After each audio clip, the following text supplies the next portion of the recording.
Проблемы развития местного самоуправления обсуждают в эти дни в Хабаровске. Ассоциация сибирских и дальневосточных городов собрала руководителей и депутатов представительных органов муниципальных образований со всего региона.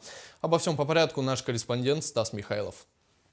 Государство то лишает глав городов и районов полномочий, то наделяет их снова.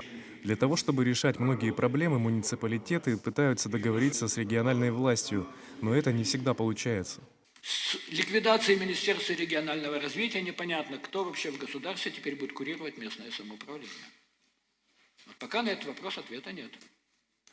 Есть ли какой-нибудь орган в правительстве, кто отвечает или курирует деятельность местного самоуправления? Пока нету. Мнение Ассоциации городов Дальнего Востока и Сибири учитывается при рассмотрении законов на государственном уровне.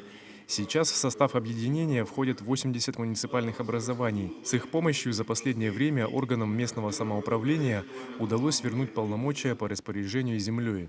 Были услышаны, в закон внесены изменения.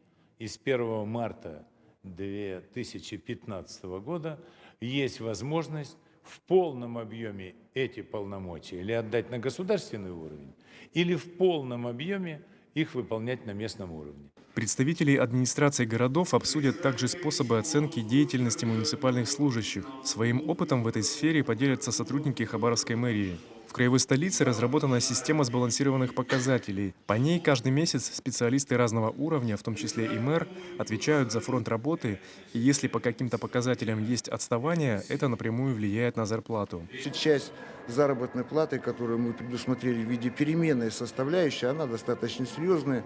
К примеру, для главных специалистов это до 30% от фонда заработной платы. Он эту часть не получит или недополучит той части, в какой не достиг результатов. За круглым столом представители городов Дальнего Востока и Сибири поделятся опытом эффективного управления.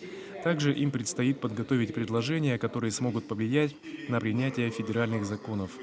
Стас Михайлов, НВК «Саха», Хабаровск.